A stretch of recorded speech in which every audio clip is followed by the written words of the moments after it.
First chapter, Greetings and Formalities.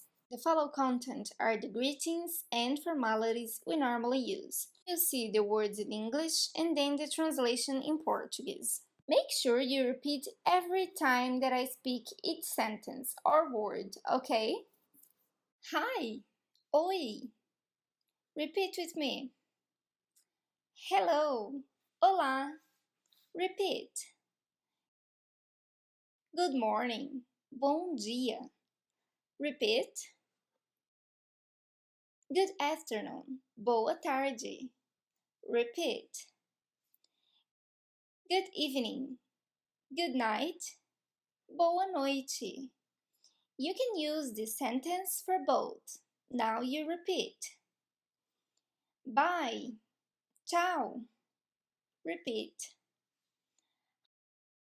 How are you? Como vai você?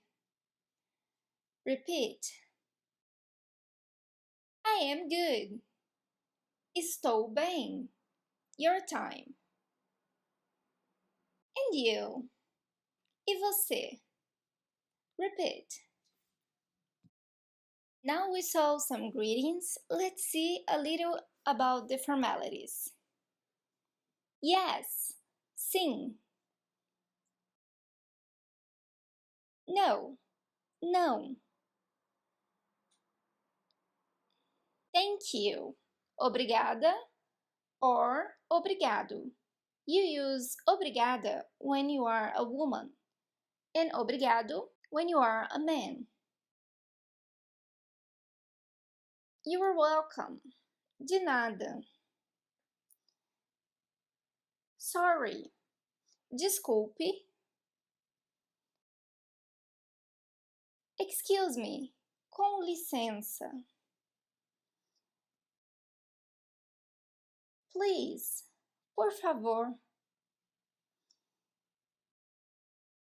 Sir. Senhor. Mrs. Senhora.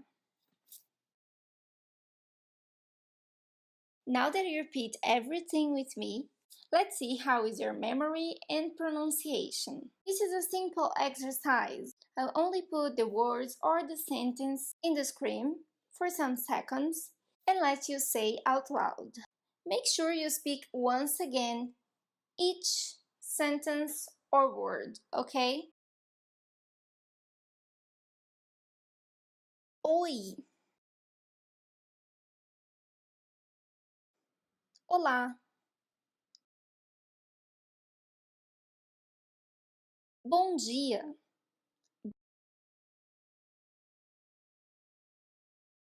Boa tarde. Boa noite. Tchau. Como vai você? Tudo bem?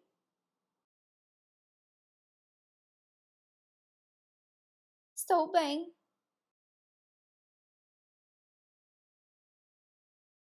E você?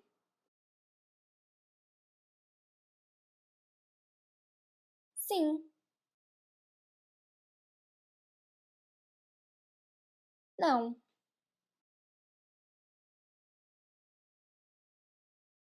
Obrigado. Obrigada.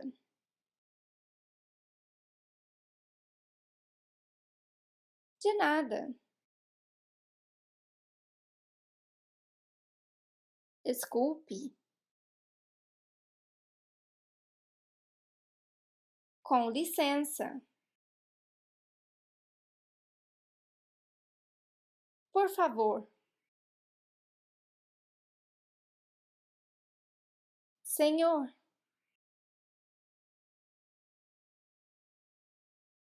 Senhora. I'm glad you finished the chapter and also your exercise.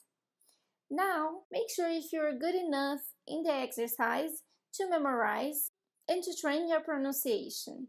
If you think it's necessary to do it again, don't hesitate. And also don't hesitate to ask any question. And let's go to the second chapter.